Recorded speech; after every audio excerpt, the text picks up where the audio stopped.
नमस्कार, NMF news देख रहे हैं आप। मैं हूं आपके साथ अभिषेक पुंडीर। वक्फ बोर्ड अमेंडमेंट बिल 2024 का जो जिन्न था वो एक बार फिर बाहर निकला है और बाहर निकाला है इस बार खुद केंद्रीय गृह मंत्री अमित शाह ने। केंद्रीय गृह मंत्री अमित शाह ने कहा है कि आने वाले वक्त में, मतलब कुछ ही वक्त बाद, वक्फ बोर्ड में जो संशोधन का बिल सदन के पटल पर रखा गया था, जिसकी जांच फिलहाल जेपीसी कर रही है, वो जल्द ही पास कर दिया जाएगा। हालांकि कहा ऐसा जा रहा था कि जेपीसी में भेजने का मतलब यह है कि अब केंद्र सरकार ने इस बिल को डाल दिया है ठंडे बस्ते में। वोटों के चक्कर में वक्फ बिल किया, लेकिन अब वो जेपीसी में डालकर उसे ठंडे बस्ते में लेकर वो आ गए, वोट उसके नाम पर ले लिए, और अब जब चुनाव आएगा तब जाकर एक बार फिर से वक्फ बोर्ड का मुद्दा उठाएंगे। लेकिन असल हकीकत क्या है, पर्दे के पीछे की कहानी क्या है, वो भी आपको मैं बताऊंगा। लेकिन उससे पहले सुनिए गृह मंत्री अमित शाह ने क्या कुछ कहा।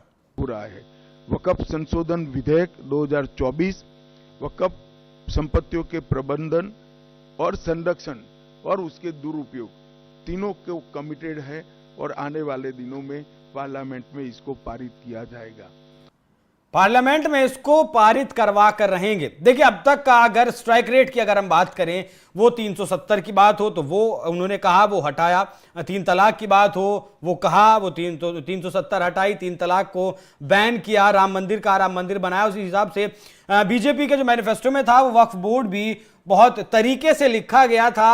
अब जेपीसी के पास भले ही है, लेकिन कहीं ना कहीं अंदर खाने पर्दे के पीछे सारी कहानी बुनी जा रही है कि किस तरीके से वक्फ बोर्ड का जो बिल है वो पास करवाया जाए, क्योंकि गठबंधन की सरकार है, 240 सांसद सिर्फ बीजेपी के पास हैं। हालांकि राज्यसभा में बीजेपी के पास पूर्ण बहुमत है, लेकिन समस्या सिर्फ लोकसभा की है। तो चंद्रबाबू नायडू और नीतीश कुमार साथ देंगे ऐसा माना जा रहा है। और ये बयान ऐसे वक्त में इसीलिए आया है कि अब जो स्थिति थी वो सामान्य हो गई है और साथ ही कहीं ना कहीं साथ देने के लिए तैयार हैं। लेकिन आपको यहां यह भी जान लेना जरूरी है कि वक्फ बोर्ड को लेकर किस तरीके से झूठ और फरेब फैलाए जा रहे हैं। अभी पिछले दिनों बिहार के एक रिटायर्ड आईएएस ऑफिसर थे, जिनकी तरफ से एक वीडियो जारी किया गया और कहा गया कि वक्फ बोर्ड में जो संशोधन किए गए हैं उसमें 100 से ज्यादा संशोधन किए गए हैं, और ये संशोधन अगर हुए तो आपकी मस्जिदों की जो जमीनें हैं वो छीन ली जाएंगी,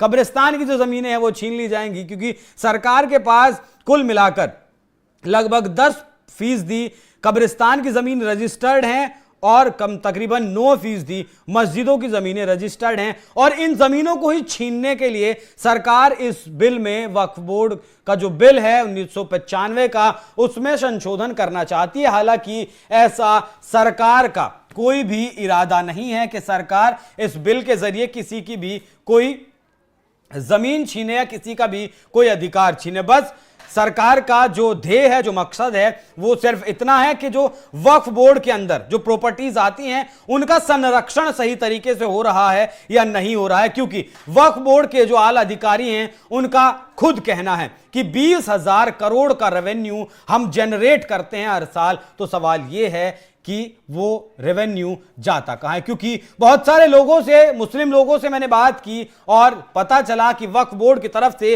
एक एग्जाम्पल ऐसा सेट नहीं किया गया कि किसी गरीब की बेटी की शादी में वक्फ बोर्ड की तरफ से पैसा लगाया गया हो या फिर वक्फ बोर्ड ने किसी गरीब आदमी की मदद की हो। हां, जो गरीब गुरबा लोग हैं उनकी जमीन पर जबरन कब्जा तो वक्फ बोर्ड कर लेता है। 1500 साल पुराने एक गांव पर कब्जा कर वक्फ बोर्ड की प्रॉपर्टी वक्फ बोर्ड की तरफ से उसे कह दिया जाता है, लेकिन ऐसा नहीं हुआ अभी तक कि वक्फ बोर्ड ने किसी की मदद की। बहुत सारे जो मौलाना हैं, बहुत सारे जो मौलवी हैं, बहुत सारे जो मुस्लिम स्कॉलर हैं या कुरान को जिन्होंने पढ़ा है और मुस्लिमों के अधिकारों की बात करते हैं, वो लोग खुद इस बात को कहते हैं कि वक्फ बोर्ड को खत्म हो जाना चाहिए। लेकिन सरकार तो सिर्फ संशोधन कर रही है। अभी आपने पिछले दिनों देखा होगा किस तरीके से क्यूआर कोड का भी एक बवाल चला। मुस्लिम लोग घर घर जाकर एक क्यूआर कोड स्कैन करवा रहे थे, जिससे उनकी राय सीधे तौर पर सरकार के पास जा रही थी। इसके जवाब में हिंदुओं की तरफ से भी एक स्कैनर चलाया गया, जिसमें लगभग कहा गया कि 50 लाख मुस्लिमों की तरफ से राय या फिर वोट गए केंद्र सरकार के पास और हिंदुओं की तरफ से 1 करोड़ से भी ज्यादा पहुंच गए। तो यह सोशल मीडिया का वार जरूर हो सकता है, लेकिन वक्फ बोर्ड में संशोधन असल में जो हकीकत फिलहाल जमीन की है वो बहुत जरूरी है। और अब जिस तरीके से गृह मंत्री अमित शाह ने बयान दिया है, एक बार फिर से वक्फ बोर्ड को लेकर हलचल तेज हो गई है। तो देखना होगा कि क्या जो अगला लोकसभा का सत्र बुलाया जाएगा और तब तक जेपीसी की जो मीटिंग्स चल रही हैं उनका भी कोई फैसला आ जाएगा, और अगले लोकसभा के सत्र में क्या वक्फ बोर्ड में जो संशोधन होने हैं, जो अमेंडमेंट बिल लाया गया है, वो सदन में पास हो जाता है। इस खबर पर क्या है आपकी राय, कमेंट कर हमें जरूर बताएं। नमस्कार।